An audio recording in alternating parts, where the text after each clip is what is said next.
Hello दोस्तों, आज हम बात करने वाले हैं गमले के लिए मिट्टी कैसे तैयार करें।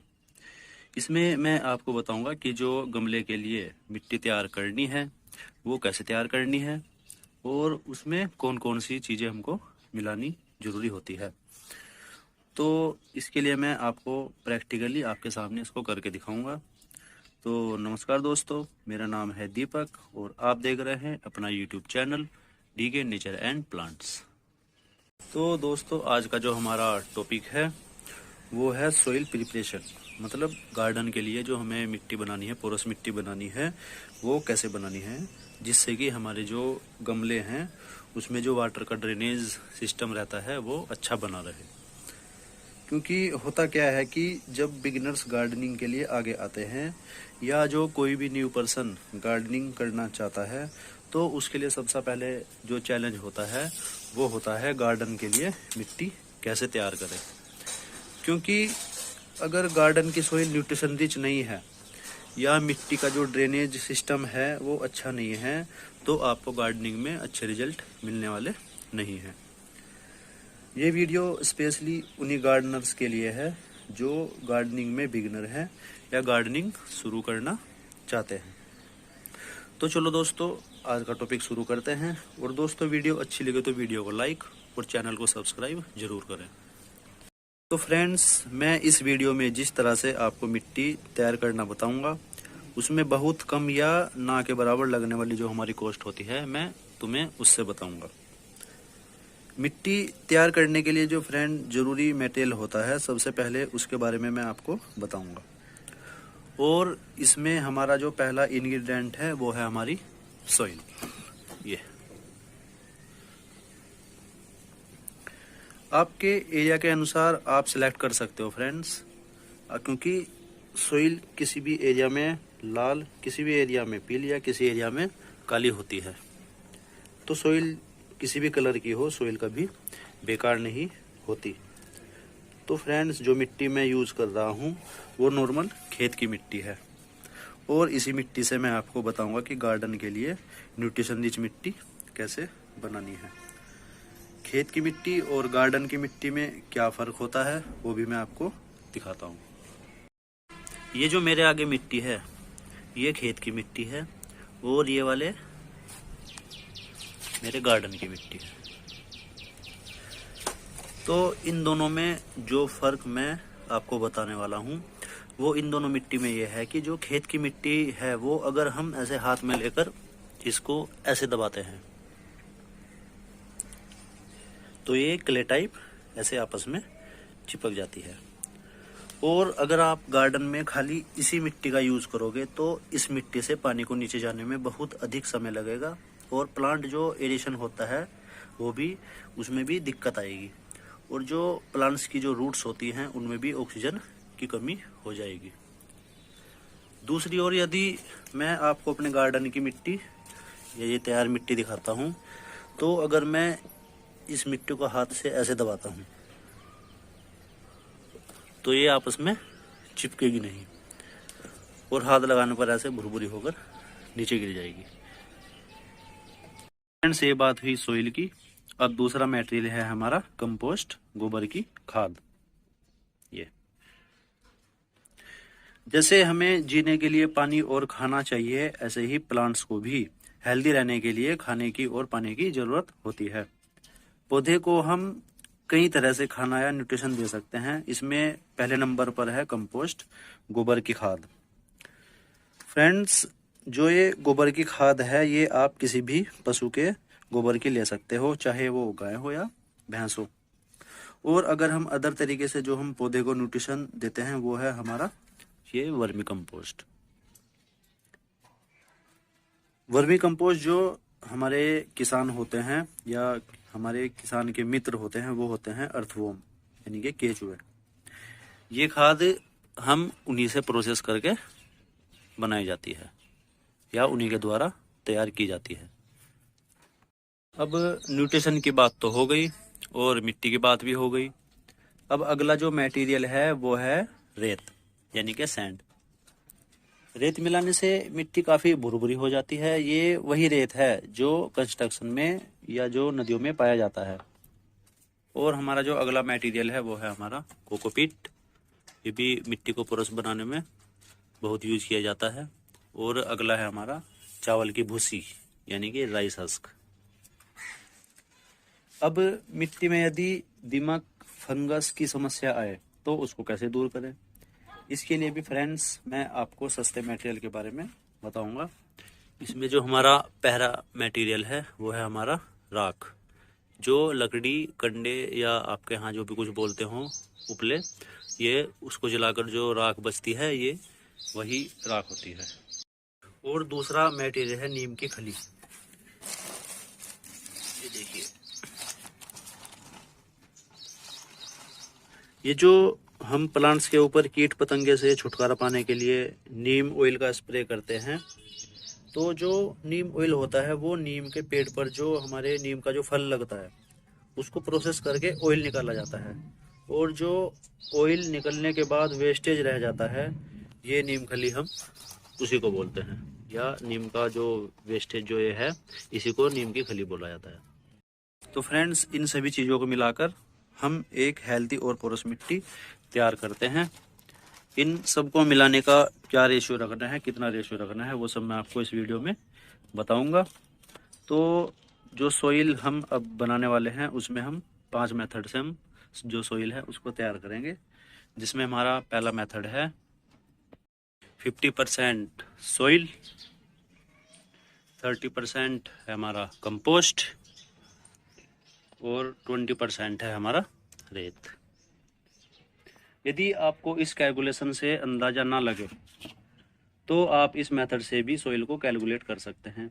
जैसे हमने 50% सोइल ली थी, तो आप इसको 5 पार्ट के अकॉर्डिंग भी ले सकते हैं। मतलब जो ये हमारे पास जो एक कटोरी है या ये जो बॉक्स है, आप इसके 5 बॉक्स सोइल के ले सकते हैं। मीन्स जैसे हमने 50% सोइल ली थी, तो आप इसके ऐसे 5 पार्ट सोइल के इसमें ले सकते हैं। और जैसे हमने 30% कंपोस्ट ली थी, तो उसके जगह हम 3 पार्ट मतलब 3 कटोरी कंपोस्ट के ले सकते हैं। ऐसे ही 2 कटोरी रेत के लेकर सोइल को हम रेडी कर सकते हैं। और फंगस से मिट्टी को बचाने के लिए आप इसमें 2 मुट्ठी नीम खली, ये 2 मुट्ठी नीम खली या 1 मुट्ठी हम जो ऐश है हमारी राख है, इसको हम इस मिट्टी में मिला सकते हैं। राख का जो रेशियो हम थोड़ा कम इसलिए रखते हैं क्योंकि जो राख होती है वो थोड़ी एसिडिक नेचर की होती है, जो कि ज़्यादा मिलाने पर मिट्टी के पीएच पर प्रभाव डाल सकती है। और जैसे हमने 2 मुट्ठी नीम खली की ली और 1 मुट्ठी राख की या हमने ऐश की ली, तो फ्रेंड्स इस रेशियो को आप जैसे जैसे मिट्टी की क्वांटिटी हमारी बढ़ेगी या डबल होगी, तो ऐसे ऐसे ही इनकी क्वांटिटी भी डबल करते जाओगे। मतलब अगर आप 5 पार्ट की जगह 10 पार्ट सोइल, यानी कि इस सोइल की जगह 5 पार्ट की जगह अगर आप 10 पार्ट लेते हैं, 10 कटोरी लेते हैं, और 3 पार्ट कंपोस्ट की जगह अगर आप 6 पार्ट कंपोस्ट लेते हैं, और 2 पार्ट रेत की जगह आप अगर 4 पार्ट यानी कि 4 कटोरी रेत की लेते हो, तो इसमें 2 मुट्ठी नीम खली की जगह 4 मुट्ठी नीम खली की और 1 मुट्ठी जो हमारी राख है उसकी जगह आप 2 मुट्ठी राख की लेंगे। ऐसे ही जैसे जैसे क्वांटिटी बढ़ेगी वैसे वैसे नीम खली और जो राख है हमारी उसकी क्वांटिटी भी बढ़ेगी। अब हमारा जो दूसरा मेथड है वो है हमारा 5 पार्ट सोइल,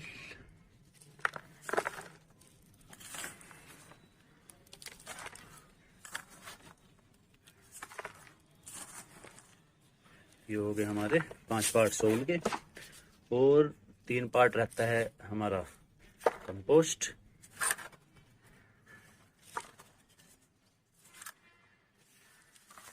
और 1 पार्ट रहता है हमारा रेत, और इसमें 1 पार्ट रहता है हमारा राइस हस्क यानी कि चावल की भूसी। ये चारों चीजें हमने इसमें ले ली है। अब दोस्तों आप सोच रहे हो कि ये भुस्सी क्या होती है। कोई कोई इसको जानता भी होगा और किसी के लिए ये वर्ड अजीब होगा कि राइस हस्क क्या होती है। इसमें इतना दिमाग लगाने की ज़रूरत नहीं है। ये जो राइस हस्क होता है, ये जो हम चावल या जो हम राइस खाते हैं अपने खाने में, ये उसी के जो ऊपर का छिलका होता है, चावल के ऊपर का जो छिलका होता है, मतलब इसमें जो चावल होता है इसके अंदर कवर होता है।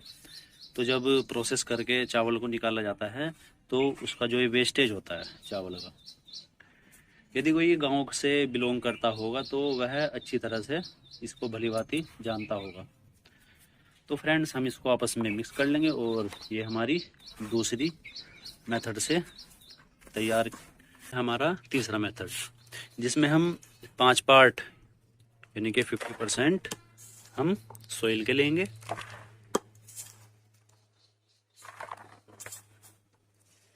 और इसमें जो हमारा 3 पार्ट है वो हमारा कंपोस्ट या वर्मी कंपोस्ट। फ्रेंड्स आप के पास जो भी चीज़ अवेलेबल हो इसमें, या तो चाहे गोबर की खाद हो चाहे वर्मी कंपोस्ट हो, आप इनकी बराबर मात्रा यानी कि इसमें से 3 पार्ट इसको ले सकते हैं। वो आपकी इच्छा के अनुसार है, आप इसमें से या आपके एरिया में क्या चीज़ अवेलेबल है। उसके बाद हमारा इसमें 2 पार्ट रहता है राइस हस्क।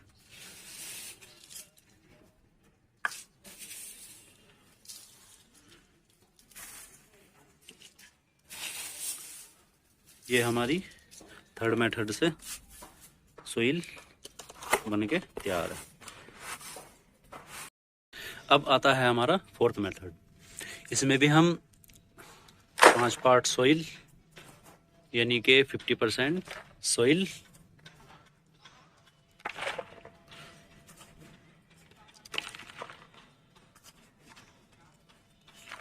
और इसमें 30% कंपोस्ट या वर्मी कंपोस्ट। और फ्रेंड्स इसमें हम 20% लेंगे कोकोपीट।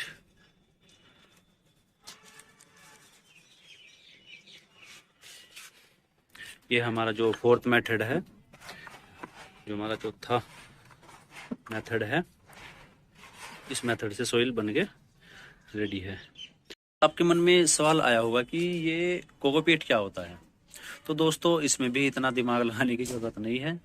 ये जो कोकोपीट होता है, ये जो नारियल के ऊपर का जो छिलका होता है, मतलब जो नवरात्रि के टाइम हम नारियल यूज़ करते हैं और नारियल को छीलने के बाद जो उसके रेशे निकलते हैं या जो नारियल का छिलका होता है, ये कोकोपीट वही होता है। फ्रेंड्स आप इसको घर पर भी रेडी कर सकते हैं, लेकिन इसमें बहुत मेहनत लगती है, इसलिए कोकोपीट ऑनलाइन या आप अपनी लोकल किसी नर्सरी से लेकर आ सकते हैं, जो कि हमारे यहाँ पर 60 से 70 रुपये किलो तक मिल जाता है। आपके एरिया में जो भी कोई रेट होगा आप उसके अकॉर्डिंग ले सकते हैं। तो फ्रेंड्स हमारी जो फोर्थ मेथड से सोइल है वो भी बन के रेडी है। फ्रेंड्स आता है हमारा फिफ्थ मेथड। इस मेथड में हम 4 पार्ट यानी कि 40% लेंगे हम सोइल और 30% लेंगे हम कंपोस्ट या वर्मी कंपोस्ट, या जो आपके एरिया में इजीली अवेलेबल हो। 30% लेंगे हम ये, और इसमें हम 1 पार्ट लेंगे फ्रेंड्स कोकोपीट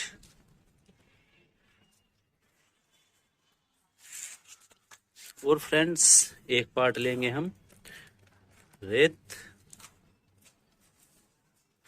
और 1 पार्ट लेंगे हम राइस हस्क।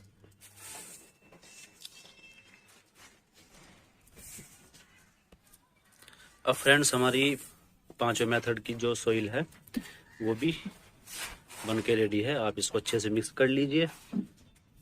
तो दोस्तों आज के लिए इतना ही। आई होप आपको वीडियो पसंद आई होगी। अगर आपको वीडियो पसंद आई है तो लाइक एंड सब्सक्राइब किए बगैर मत जाना। और अगर आपके किसी फ्रेंड या पड़ोसी को गार्डनिंग करने का शौक़ है तो उसको ये वीडियो शेयर ज़रूर करना फ्रेंड्स। तो आज के लिए इतना ही। मिलते हैं जल्दी नेक्स्ट वीडियो में अच्छा टॉपिक लेकर। Take care, bye bye and happy gardening.